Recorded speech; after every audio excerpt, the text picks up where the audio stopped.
Доброго дня, добрые люди! В этом видео хочу с вами обсудить первый выпуск бурды за 2023 год. И в этот раз я подобрала немало актуальных примеров с показов на предстоящие сезоны, чтобы отпала идея писать в комментариях, какая же бурда старомодная, что нет ничего нового и тому подобное. И вы увидите, что бурда делает примерно такую подборку моделей, которые предлагают нам дизайнеры. И это не редакторы не придумывают ничего нового, и это не бурда старомодная, это просто в моде нет ничего, собственно, нового. Но даже если бы редакторы журнала собрали бы какие-то необычные выкройки, я сомневаюсь, что большое количество людей сшило бы эти модели. Может быть, от силы человек 7, и то надели бы по 1,5 раза. Обложка журнала совершенно не зимняя, а напротив такая яркая, с хорошим весенним настроением. Цвет платья яркий, сочный, как мы видим. И он совсем чуть-чуть не дотягивает до цвета года по версии Pantone Viva Magenta. Если вы пропустили эту новость, то можете полистать сообщество здесь в YouTube или же сообщество в Telegram. Там я это все писала. У многих, кстати, не открываются почему-то фотографии в ютубном сообществе, но вы можете всегда пройти в Telegram и там это все почитать. Я в этот раз сделала закладки, чтобы мы с вами открывали нужные страницы и не тратили время на ненужные картинки. Первая модель этого номера из коллекции про досуг — это самая простая юбка из вискозы с неровным симметричным низом на резинке и с кулиской по талии, плюс накладные карманы. Легкая в пошиве, с интересным силуэтом юбка. Дизайнеры, как мы видим, тоже выбирают такой край низа и используют его у себя в коллекциях направо и налево. Далее идет вариация на тему платья-рубашки, очень необычного кроя. Тут воротник-стойка, цельнокроенная планка и совсем нетривиальные рукава снизу на резинке. Платья-рубашки в этот раз тоже присутствуют на подиумах, как и в прошлом году, как и 3 года назад, как и 5 лет назад. Это довольно удобная конструкция, поэтому ничего удивительного тут нет. Также встречаются и похожие силуэты, похожие на это платье силуэты. А это платье, на мой взгляд, даже на ступень выше по конструкции за счет своей нетривиальности, за счет вот этих рукавов, сборки под рукавами, как бы по талии. В общем, здесь все гораздо интереснее. Рядом мы видим пуловер из вязаного трикотажа с цельнокроенной горловиной. Пока что идут модели, которые шьются за вечер. Это для тех, кому нужен быстрее результат. На подиумах и в целом трикотажных уютных джемперов достаточно. Сейчас это тренд, как мы все знаем. А если хочется чего-то необычного, можно комбинировать материалы. Например, вязаный трикотаж и гипюр или кружево. Так, идем дальше и видим куртку а-ля косуху из вельвета кирпичного цвета с накладными нагрудными карманами и пояском со шлевками.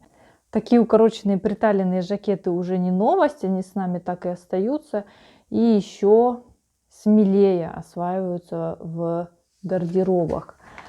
На следующей странице мы видим пальто из шерсти с накладными карманами и зауженным к низу кроем. Из интересного тут цельнокроенный воротник-стойка и смещенные вперед боковые швы. Иногда вот хочется надеть такое облегченное пальто без лацканов, без воротников и вот таких прочих элементов. Эту выкройку я могу представить из букле, эко-кожи, из пластичного материала с ворсом и, конечно, из пальтовой ткани, как здесь. Еще можно поиграть цветом, как это сделали в коллекции Роберто Кавалли. Рядом абсолютно нужная, потому как удобная, интересная и остромодная модель с асимметричным вырезом по горловине из вязаного трикотажа. Здесь не совсем можно разобрать, насколько сильно вырез открывает плечо, но технический рисунок мне нравится. Он дает представление о том, насколько здесь все открыто. На подиумах мы можем встретить точно такие же вырезы в показах на предстоящий год. На мой взгляд, журнал, как всегда, держит руку на пульсе. Идем дальше, и тут перед нами предстает модель брюк Chinos. Каждая брючина состоит из 4 деталей. В швы спереди и сзади заложены выточки, и линии созданы так, чтобы присутствовал ненавязчивый эффект парашюта, чтобы вот брюки выглядели слегка надутыми. Боковые карманы с подкройным бачком, спереди молния с гульфиком и клапаны-обманки. Дизайнеры такие силуэты тоже эксплуатируют в предстоящих сезонах, как мы с вами можем наблюдать. И заключительная модель расслабленной коллекции — это укороченная куртка из плюша на молнии со слегка спущенным плечом. Очень удобная и очень простая модель. Можно сшить, наверное, вообще из любого материала. И встраивается такая куртка почти в любые образы. И с брюками, и с платьями, и с юбками совсем подойдет. Следующую коллекцию решили посвятить японским принтам. Естественно, что каждую модель можно сшить из тканей и других цветов, тем самым получив совсем другое по настроению изделие. Ведь часто на фотофоруме одна и та же модель у каждой мастерицы получается совершенно иной. На этой странице нам показывают примеры с подиумов. И я тоже подготовила несколько образов. Так, здесь нам как будто бы показывают модель платья с запахом, но мы его рассмотрим дальше. Платье, кстати, на высоких, и запах очень даже сдержанный, лаконичный. Скорее всего, мне пригодится эта выкройка в будущем.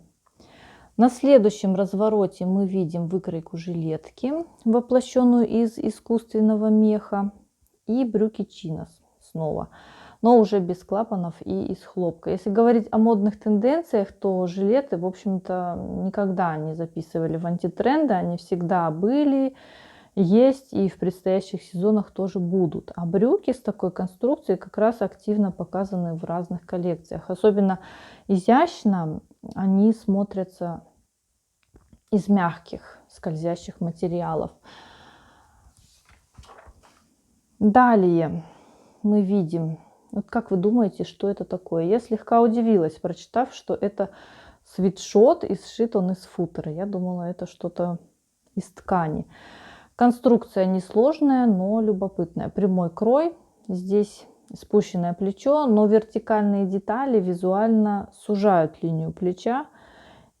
И, собственно, благодаря наличию этих деталей можно добавить кокетство в образ, пришив воланы или оборки вместо полосок, или же можно утрировать эти детали, создавая прям сильный большой акцент на плечевом поясе. Ну и в целом такие квадратные плечевые изделия активно применяются дизайнером в создании образов. Рядом здесь мы видим платье из сатина с напористой драпировкой в области груди по горловине.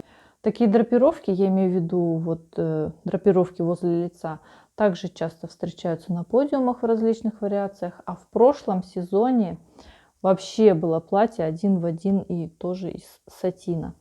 Само платье в журнале простого воплощения. Здесь спущенное плечо, прямой рукав, цельнокроенная горловина с драпировкой и молния в среднем шве спинки. Крой прямой, длина до колена. Вот и весь крой. Следующая модель — это блуза из вискозы с объемными в области оката рукавами. И здесь наоборот укороченное плечо, что визуально делает плечи более хрупкими. Насчет актуальности сомневаться не приходится. Объемные, воздушные, пышные такие рукава остаются с нами в предстоящих сезонах, так и продолжают нас радовать. Рядом миди-платье из вискозы с воротником-стойкой на завязках. И конструкция этого платья, скорее даже конструкция воротника, больше напоминает китайское платье ципао, чем имеет что-то общее с Японией, я бы сказала. Платья с китайским налетом, как ни странно, тоже встречаются на подиумах. Я сама удивилась, когда изучала этот вопрос. Как и неприталенные платья. Несмотря на то, что талия снова в тренде, все создают приталенные образы, тем не менее и свободный крой тоже присутствует в коллекциях. Это платье несложное в пошиве. Оно почти прямого кроя. Здесь прямой вточной рукав с локтевой выточкой, нагрудные выточки и молния в среднем шве спинки. Думаю, вы согласитесь, что оно будет эффектнее смотреться, если его сшить из сатина с узором, напоминающим все-таки о Китае. Это горловина и китайский узор будет прям бомбический. Следующая страница открывает нам модель юбки на низкий рост из жаккарда. Так, как мне тут показать? Вот эта юбка. Опять все просто в пошиве. Выточки спереди и сзади, приточной пояс и сзади молния. Изюминкой же являются нетривиальные оборки по низу. Это вот точно не скучная модель. И это и есть то самое, что-то новое. Я вот говорю про расположение и про сочетание, и про размеры оборок, как они здесь вот вместе расположились. На подиумах тоже за оборки по юбкам. Ну, наверное, это для озорных и свободных, без рамок в голове. У меня ощущение, что оборки это не про любой возраст. И тут мы, наконец, можем рассмотреть платье на запах на высоких. Узор с журавлями, запахивающийся вырез и свободные вот такие рукава. Теперь это точно про Японию. Ну и в целом платья на запах всегда востребованы и актуальны. Дизайнеры тоже не обходят эту конструкцию стороной и активно используют такую вариацию платья. Так, и теперь то самое платье, из-за которого мы все тут и собрались. Эксклюзив от журнала в этот раз – это струящееся яркое вечернее платье из шелка. Расход большой, ткань дорогая, крой непростой, пошив требует понимания и мастерства, так что эту модель можно смело назвать моделью от кутюр, платьем от кутюр. Здесь Бурда обращает внимание на трендовый цвет на этой странице, а я обратила внимание еще и на крой. Любопытно, что и на подиумах довольно много похожих силуэтов. Не зря этот раздел вот здесь, как мы можем видеть, назвали трендовый крой, если дословно переводить. Вот так выглядит спинка и полочки при более близком рассмотрении. Ну и все. Официальная часть окончена. Теперь рассмотрим уютную, удобную и мягкую подборку по версии журнала. Первым делом идет расслабленный жакет из шерсти приятного нежного цвета. Такой жакет не раз можно увидеть на подиумах в разных коллекциях и в разных вариациях на будущий сезон. Рядом фотография трио, которую мы и будем сейчас с вами дальше разбирать. Здесь детский уютный комбинезон из футера. Эту выкройку можно использовать в создании домашней одежды, в создании пижамы и можно использовать для пошива костюма на карнавал. Можно взять эту выкройку за основу, какую-нибудь белочку или, как обычно мы делаем, такие костюмчики для детей. Рядом комбинезон на большие размеры из вязаного трикотажа. Крой тут самый простой, хотя тут есть и нагрудные выточки, и карманы с подкройным бочком, и кулиска по талии. Сзади горловина, которая обработана обтачкой, имеет застежку на пуговицу.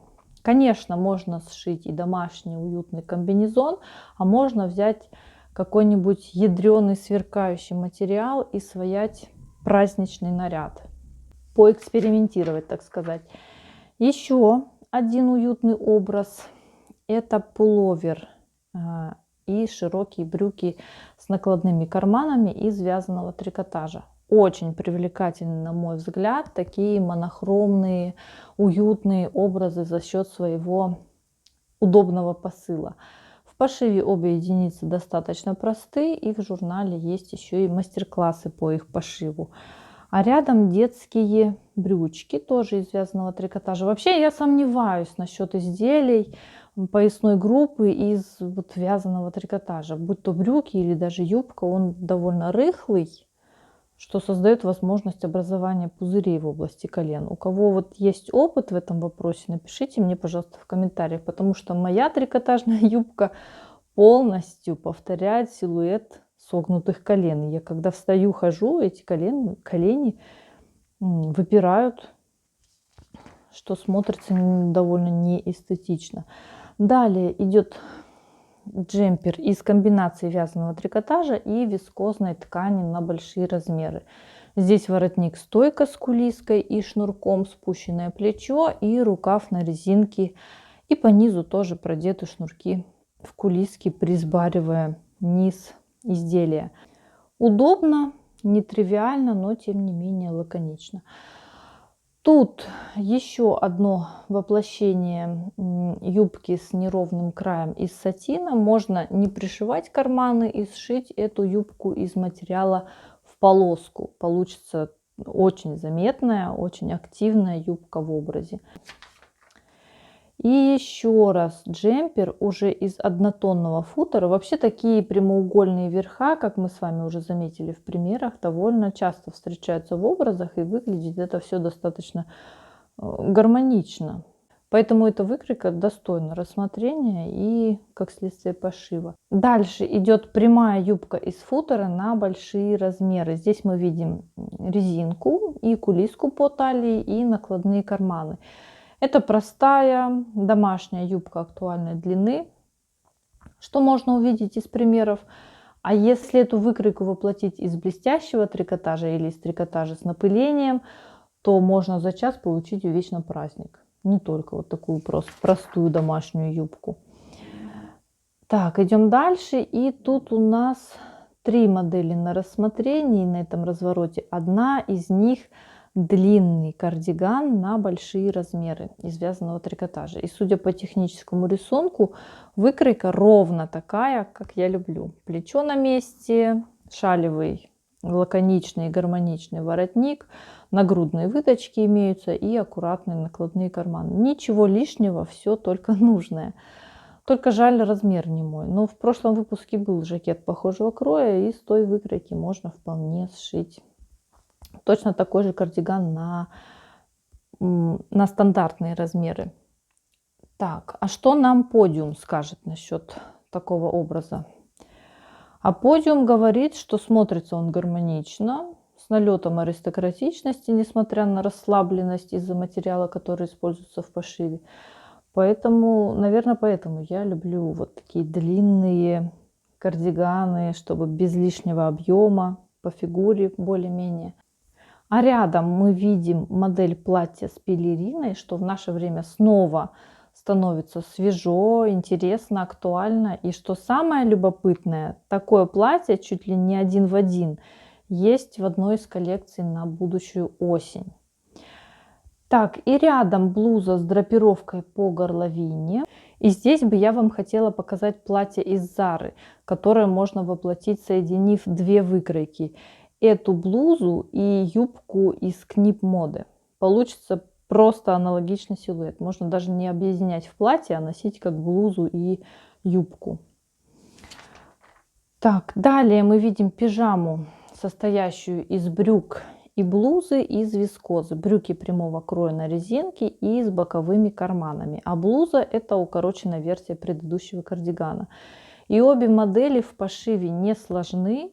Если вы уже приловчились вшивать кант, вам будет сшить такой комплект несложно. Отделка кантом как раз и облагораживает данный комплект. И у дизайнеров нашелся похожий комплект даже в одной цветовой гамме. А вообще тут и брюки с этой блузой хорошо смотрятся, и брюки с предыдущим кардиганом тоже будут классно выглядеть. И вообще все трио может радовать глаз. Кому как нравится, может сшить любую вариацию, любой набор. В следующем образе с сатиновой юбкой, которую мы ранее рассматривали, рассмотрим удлиненный пуловер из трикотажа плотной крупной вязки. Тут прямой крой, цельнокройная горловина и спущенное покатое плечо. К этой модели я бы добавила манжет по низу рукава или резинку, чтобы вот рукава не болтались и их можно было подтянуть, не придерживая. Вот здесь на фотографии девушка все-таки придерживает. Если она отпустит, все рукава просто съедут вниз. Так, дальше. Еще одна детская модель. Толстовка на молнии с капюшоном и рукавом реглан из капитония. По этой выкройке можно и бомбер сшить при желании. А рядом платье на большие размеры из креп-сатина. Платье прямого кроя с цельнокроенными рукавами, разрезами по бокам и выточками по груди. А сзади по горловине застежка на пуговицу. Вставки по боковым и плечевым швам вполне можно сделать контрастными, так, чтобы визуально отнять сантиметры у силуэта. Выкройку можно сшить как платьем, так и ночнушкой. А если говорить о подиумах, то прямоугольные силуэты наряду с приталенными так и используются дизайнерами в коллекциях. Так, в журнале также есть мастер-классы по пошиву этого комплекта. Так, я здесь как-то не должна показывать мастер-классы. В общем, и раскладка с моделями из журнала. Те самые модели, которые презентовались журналом как домашние, гармонично и удачно внедрили в гардероб в люди. То есть не только дома можно носить эти вещи, но и выходить в люди. Разворот с деталями кроя. Можно рассмотреть всякие детали. И анонс на следующий выпуск. В этот раз анонс расположили как-то на 2 страницах, так что я сначала вообще не поняла, в чем дело. И покажу вам. Вот так у нас отдельно идут выкройки с описаниями пошивов. Вот здесь можно аккуратно отделить и хранить только вот эту часть. То есть здесь все модели, здесь все выкройки, технические рисунки, все отдельно. Но я все равно храню журнал целиком. Ну как можно выкинуть вот эту вот всю красоту? И этому выпуску я ставлю 10. Здесь я насчитала 11 моделей, которые я бы хотела сшить. И будет время, я сошью. И плюс вот это шикарное эксклюзивное платье. Поэтому действительно твердая, уверенная 10. И я была рада с вами увидеться. Спасибо, что провели время со мной. Давайте дружить на любых удобных платформах. Пишите свое мнение. И увидимся в других моих видео. До новых встреч. Пока. Все, как запишу, так запишу. Не буду ничего больше переписывать. Лучший враг хорошего. Надо себе эту мысль вдолбить. Что вот как записала первый раз, так ладно, хватит, чем вот это переписывать по 500 миллионов раз, так вообще можно не снять никакой обзор. Все, настроилась, успокоилась, и сейчас начнем.